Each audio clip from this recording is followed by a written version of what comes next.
My husband built a backyard guest house for my widowed mom. Yesterday, I found the lease. She's not the one moving in. My husband Tom and I have been married for 12 years. We have 2 kids, a comfortable home, and what I genuinely thought was an unshakable foundation of trust. When my dad passed away 2 years ago, my mom was left entirely alone in a massive, drafty house 3 hours away. She was sinking into deep depression, and it broke my heart to see her so isolated. Out of nowhere, Tom came to me with a brilliant plan. He's a licensed contractor, and our property has a massive, oversized backyard. Let's build a modern accessory dwelling unit back there, he suggested, holding my hands. We can bring your mom here, give her own independent space, but keep her close enough for family dinners every night. I literally cried tears of joy. I thought I had married the most selfless, loving man on the planet. By the third month of construction, Tom began spending every single spare hour in the backyard. He worked late into the night under floodlights, hammering, plumbing, and painting. But as the structure neared completion, things started to feel off. He put a heavy-duty digital keypad lock on the front door of the guest house and refused to give me the code. "It's a surprise, babe," he'd say with a smooth smile whenever I asked to see the interior progress. "I want you and your mom to walk in together on her 65th birthday next month and see it completely finished."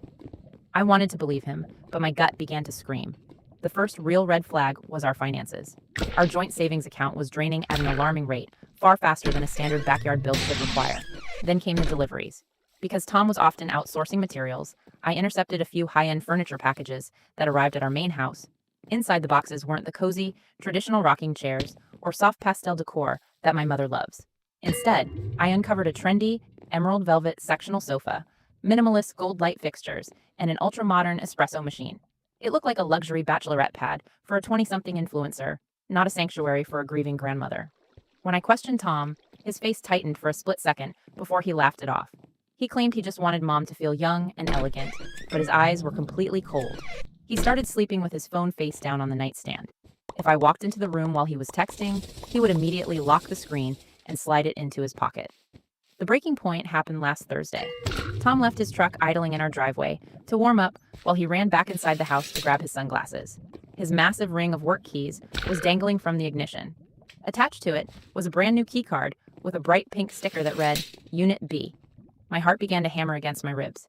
I grabbed the key card, sprinted across the lawn to the backyard, and swiped it against the digital lock. The door clicked open. The interior was stunning, fully furnished, and perfectly styled with the high-end decor I had seen in the boxes. But it was completely devoid of anything belonging to my mother. On the sleek quartz kitchen island sat a professional manila folder. I opened it with trembling hands. It was a residential lease agreement. The tenant's name was Chloe Vance, a 24-year-old woman. The monthly rent amount listed was exactly $0.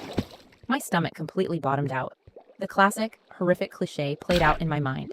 My 42-year-old husband was building a luxury love nest for a secret mistress, literal steps away from the windows where our children slept. Grief and fury blinded me as I flipped frantically through the rest of the documents in the folder. I was looking for love letters, photos, anything. Instead, I found a comprehensive background check Tom had run on her, stapled to a certified copy of Chloe's official birth certificate. I stared at the document, my brain entirely refusing to process the words. Under the section labeled Father, it listed my husband's full legal name, Thomas Edward Miller. The year of her birth meant Chloe was born when Tom was just 18 years old, long before he and I had ever met. Chloe wasn't his mistress. She was the secret biological daughter he had hidden from me for our entire 12-year relationship. I sat down on the emerald couch, completely numb. Why would he hide a child from me? When we first started dating, I had been incredibly vulnerable with him about my own childhood. My biological father had abandoned my mother and me when I was 5, leaving us in absolute poverty. I had told Tom repeatedly that deadbeat dads were the lowest form of human life, and that I could never respect a man who walked away from his own blood. Tom had